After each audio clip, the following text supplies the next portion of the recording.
नौजवान दोस्तों, अजीज बच्चों, एक बात जिंदगी में पल्ले से बांध लेना, जिंदगी में ख्वाहिशात ज्यादा ना बढ़ाना।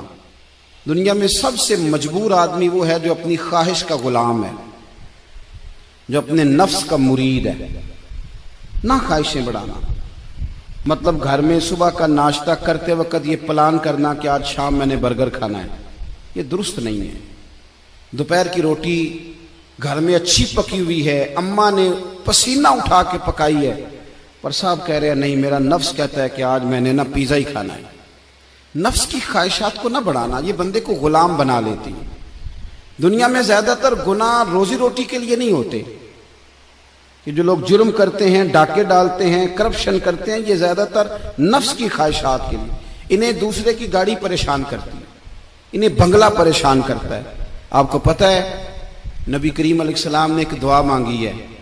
हुजूर फरमाने लगे, अल्लाह मेरे घर वालों को ना जरूरत के मुताबिक रोजी देना, ख्वाहिशात नहीं। कभी किसी को मजेदार रोटी खाते देखो तो किसी 5 स्टार होटल में ना देखना, बल्कि जो मजदूर मजदूरी करता है ना, उसे कभी मुलाहिजा करना, वो जो सुबह रोटी बांध के साथ लाता है।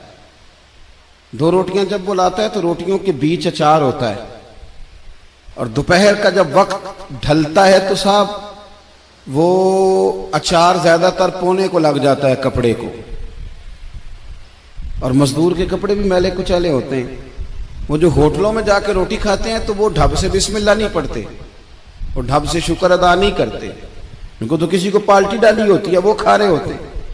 मजदूर जब वो खाना खाने लगता है ना मेरे अजीज, तो वो पहले हाथ धोता है, फिर किसी से उधार गिलास लेके पानी भरता है, और फिर वो जब बैठ के वो रोटी खा रहा होता है ना, तो लगता है दुनिया का सबसे मजेदार खाना यही खा रहा है।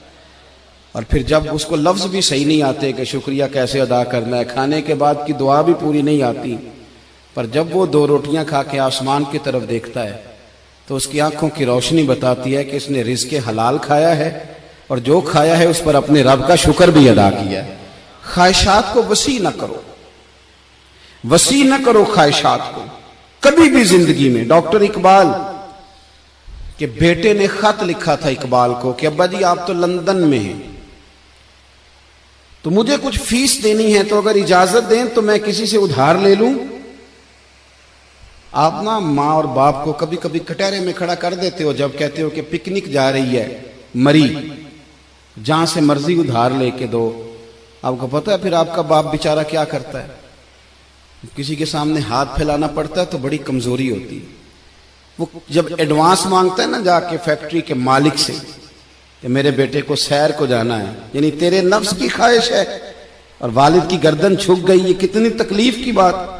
कोई ऐसी ख्वाहिश जिंदगी में पैदा न करो जो माँ बाप को, असातिज़ा को और दीगर को तकलीफ में मुब्तला करे कभी भी। इकबाल के बेटे ने कहा अब्बा कुछ उधार ले लूं, मेरी जरूरत है।